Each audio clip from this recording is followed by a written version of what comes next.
আমরা এখন আছি ঈশ্বরদী জংশনের সামনে এবং ট্যুরে আমরা কোথায় যাচ্ছি সেই বিস্তারিত জানাবে আমার বন্ধু শান্ত। আমরা তো আছি কুষ্টিয়া ঝিনাইদহ কাতার দেশে।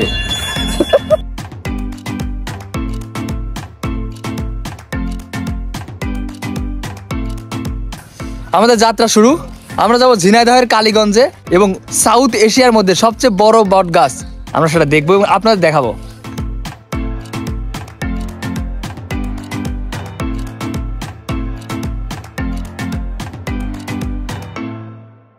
অবস্থান করতেছি ঝিনাইদহের কালীগঞ্জ উপজেলার মল্লিকপুর গ্রামে এবং চারপাশে দেখতে পাচ্ছেন বট গাছ।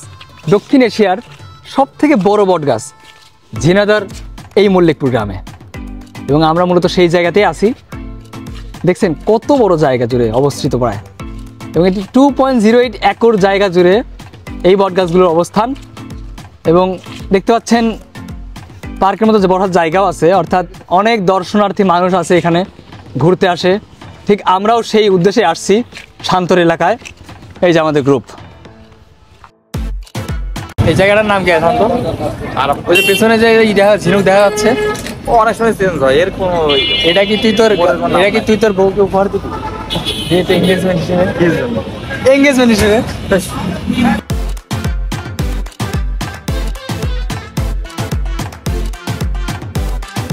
এই মুহূর্তে আমরা আছি হচ্ছে ঝিনাইদহের রাজাপুর নামক একটা গ্রামে এবং দেখতে পাচ্ছেন বিশাল একটা পুকুর যার নাম আসলে ঢোল সমুদ্র। ঢোল মানে প্রাচীনকালে ব্যবহার করা হয়তো, ঢোল মানে একটা বিশাল, এর অর্থ হচ্ছে বিশাল। যেহেতু বড় একটা পুকুর তাই কোনো একটা শাসকের নাম ছিল ঢোল সমুদ্র। আর এটা হচ্ছে শাসক তৈরি করেছিল গ্রামের মানুষজনের জন্যই পানির উৎস হিসেবে ব্যবহার করার জন্য এই পুকুরটার মানে খনন করা হয়েছিল। এই আমাদের বলে যায় এরপর আমাদের নেক্সট গন্তব্যস্থল কোথায়? মিয়ার দালান। মিয়ার দালান কি জিনিসটা? পুরাতন রাজার বাসা, তাই তো? তুই বল, তুই কি জানিস? তুই ঝিনাইদহ থাকিস না? আমি জানি কোন। তুই কি করলি ঝিনাইদহ থেকে? তুই মিয়ার দালান চিনিস না, তুই রাজাপুর চিনিস না, তুই ঢোল সমুদ্র চিনিস না, চিনিসটা কি? খালি রোকে হল চেনো না?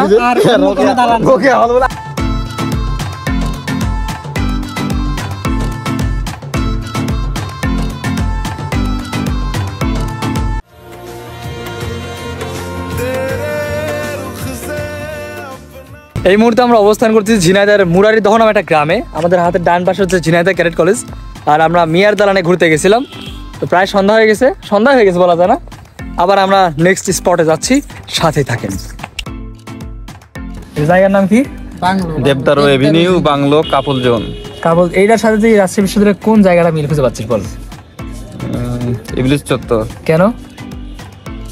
কাজকর্ম বিভিন্ন ধরনের, মানে এখানেও লাইট জ্বলতেছে, মানুষ বসে থাকে, একটা পানি আছে, পুকুর মতো মানে নদী নবগঙ্গা, সেজন্য এটা ইবলিশের সাথে মিল আছে। তুই এটা কি মানে কাজ করো মানে বুঝলাম আমি কিছু। হোয়াট ইজ কাজ করো? কিসে কাজ করো তুই বল না, বুঝা তো অডিয়েন্সে বুঝাবি এটা, নাহলে তো ভিডিও অফ করতে পারবি না। বিভিন্ন ধরনের কাজ করো। কি কাজকর্ম? তুমি ভালো ভালো সাজার কেন অভিনয় করছি না আমি? তোর এলাকায় কি এসব কাজকর্ম ভ্রমণ করছিস?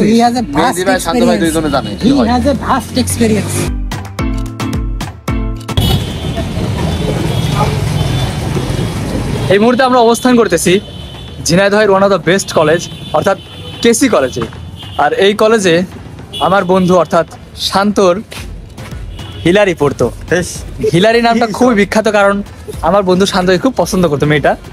কিন্তু আমার বন্ধু তাকে ছেঁকা দিয়ে ঢাকা বিশ্ববিদ্যালয়ের চান্স প্রাপ্ত একটা মেয়েকে বেছে নেয় এবং তার বাড়ি পাবনাতে। সেই মেয়েটার নাম মুসাম্মাদ।